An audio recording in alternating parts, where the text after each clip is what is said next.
So after all the drama surrounding the king's great matter, how did the English Reformation actually come about?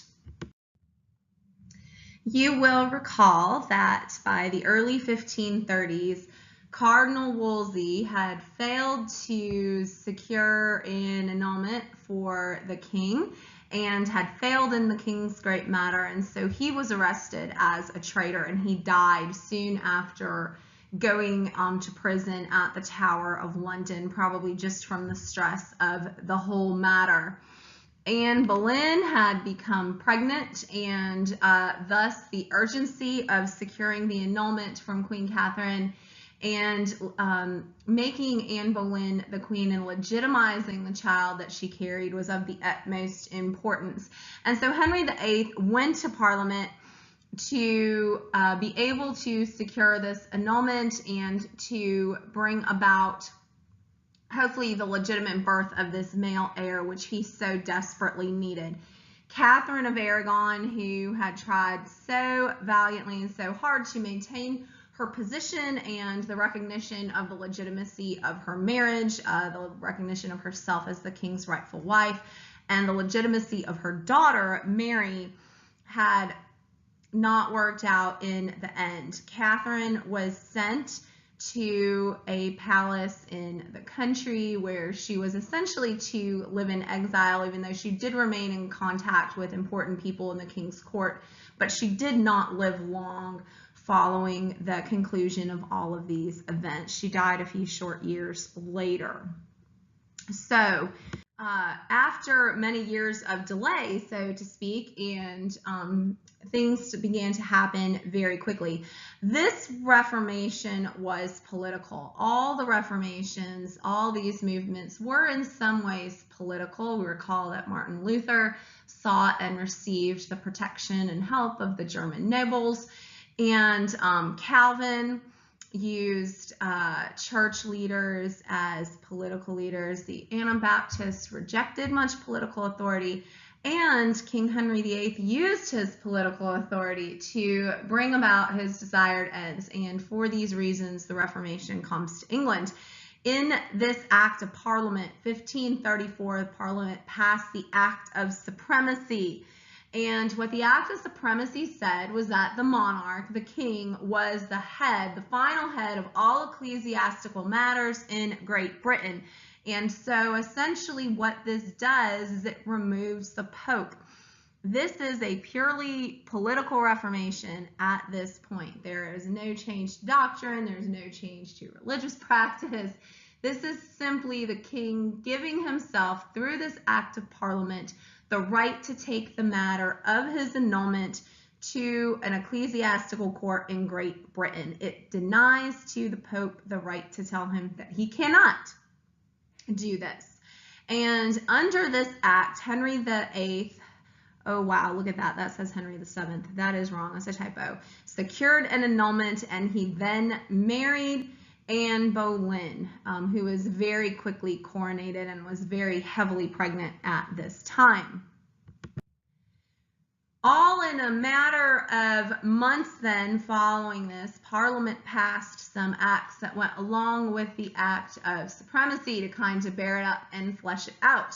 The Act of Succession, which was passed very quickly afterwards, recognized that any child born to Anne Boleyn was a legitimate heir to the throne. This might seem a little bit unnecessary, but this I like to think of this as King Henry VIII just kind of taking that extra step, because there were a lot of naysayers, and we'll get to that in just a moment. And so now the legitimacy of Anne Boleyn's children could not be questioned as a matter of English law. All of this came about just in time for Anne Boleyn to give birth to a beautiful baby girl, much to the disappointment of the king, who was expecting this long-promised son. So this was a bit of a tense moment, but Anne Boleyn promised him she would have more children. The king said, yes, of course, you're right. You're young. You'll have many, many more children. We'll certainly have a son. And so this princess, this daughter became the Princess Elizabeth, who we will talk about a lot later as she reigned as Queen Elizabeth. But this is a bit of an anticlimactic moment after going through all this trouble for that long-desired son.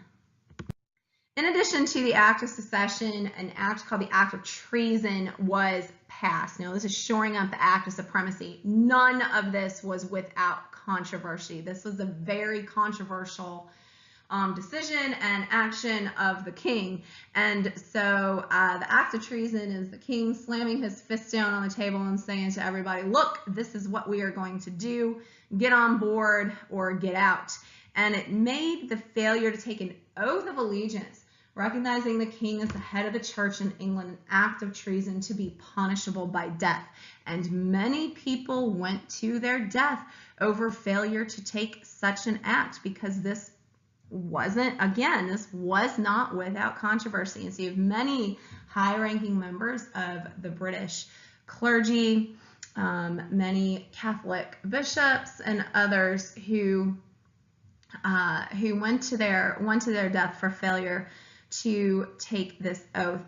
Now, these were kind of tumultuous times. Many members of the clergy and the church hierarchy in England did go ahead and take the oath just for matters of trying to protect church doctrine, to save their own skin, etc. There are lots of reasons to do this. It was a confusing time. The power of the king was really quite strong, and the church, to say the least, was in a bit of a state of disarray. And this matter, except denying ultimately the power of the papacy in favor of the king in England, wasn't bringing any other elements of Reformation with it. So we weren't talking about doctrine or belief, etc. Now, when we talked about the background to the Reformation in general and the Christian humanists, we met Sir Thomas More, and he's been around this whole time. He worked for Henry VIII's father, King Henry VII. He was one of Henry VIII's tutors. He was very much a father figure to King Henry VIII, and he was somebody that had a very deep and close personal relationship with the king. And Sir Thomas More was deeply beloved by King Henry VIII. Now, we know that Sir Thomas More was staunchly Catholic. He vehemently disagreed with Luther and his decision to split from the church, and he was also a strong refuter of Luther's claims on doctrine and salvation by faith alone and sola scriptura, etc. And Thomas More actively persecuted Lutherans and the spread of Lutheranism within Great Britain itself, well, with the king's blessing, because for a long time, right, the king was the defender of the faith.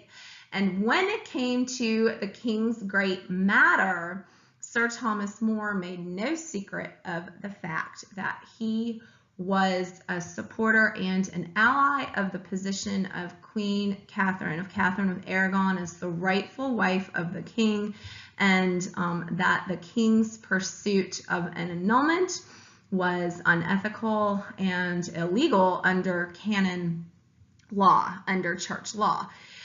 Because of his close position with the king, Anne Boleyn always regarded Sir Thomas More as something of a threat to her, and eventually a threat to her child and her position in the court and as the queen.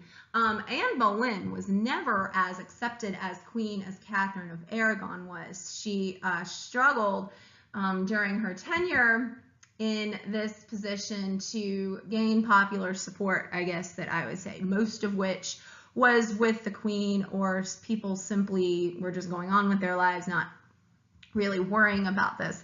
But Sir Thomas More never made any secret of the fact that he was an ally of Catherine's, and he was a strong ally of hers and a strong defender of hers. But when matters went as they did and the Act of Supremacy was passed, Sir Thomas More took the route of closing his mouth. He didn't say a thing. He didn't criticize the king in spoken words or in written words, and he didn't do anything, really. He adopted for himself this policy of silence. And however, he refused to sign any kind of oath denying the Pope as the rightful head of England, or rightful head of the church in England, or recognizing the king as the rightful head of the church. He refused to sign an oath.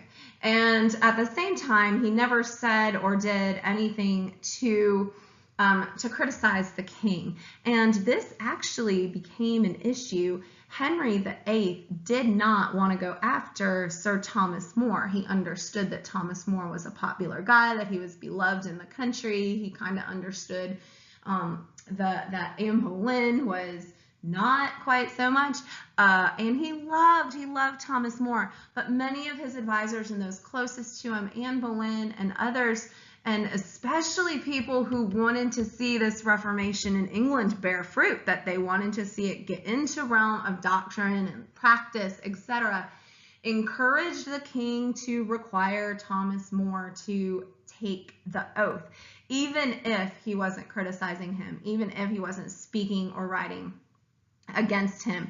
And after much delay and much attempt to persuade Thomas More to take the oath, he did eventually have him arrested for treason. But he wasn't put right to death. Sir Thomas More was imprisoned in the Tower of London for quite a long time, where everybody from his wife to the king to others tried to convince him that he needed to sign this oath, that he needed to take his oath. But Sir Thomas More would not. And he eventually stood trial where Thomas More, you recall, was a lawyer, was a trained lawyer. He launched quite a strong defense of the papacy and criticism of the act of the supremacy as legal doctrine. And he was convicted of treason, and he was sentenced to death. Let me give you a moment to read this. This was the sentence imposed on Sir Thomas More at his trial. And you will see that this is really intense stuff, okay? He is to be hung until he is partially dead, then cut down, his private parts cut off, and his belly ripped, his intestines pulled out, and bowels burnt, and then drawn and quartered. Ouch! This is quite an intense punishment. And you will see here at the gates of the city, that's where his 4 limbs were to be hung up, his head hung upon the London Bridge. Sir Thomas More didn't even flinch as his sentence was handed down to him. King Henry VIII, however, was reported to have received this sentence with a great deal of grief and sadness, and in his love for Sir Thomas More, commuted his sentence to beheading. Now this, of course, which would have been a quick and relatively painless death, beheading at this time, it was reserved for members of the nobility, which Sir Thomas More was not, but he was beloved by the king. And so this was a great act of mercy and compassion for Sir Thomas More, and he was beheaded the next day. Sir Thomas More was led to the scaffold outside the Tower of London. There was a large crowd of people who had come to witness his execution, and these executions were public, and they were usually really rowdy affairs. You know, people kind of got into it, and they jeered at the person being executed and threw vegetables at them, and, you know, just all manner of rowdy behavior. But not during the execution of Sir Thomas More, because he was deeply popular and beloved man. And so when he went to the platform where he was going to be beheaded, the executioner asked for his forgiveness, which Thomas More granted him. And he was given the opportunity to speak to the people. And he told the people of England that he was not afraid to die. And he asked them to pray for him. He said, please pray for me, pray for England, and pray for the king. And then this is what is written down as Sir Thomas More's last words. Tell the king I die his good servant, but God's first. Wow, powerful words, quite a strong statement to the king. Tell the king I die his good servant, but God's first. Thomas More was beheaded. His head was hung on the Tower Bridge, or the London Bridge. And this is a true but incredibly strange story. So there was this guy in London at the time whose job it was to get the heads of these people who had been beheaded off the bridge and throw them into the Thames River below.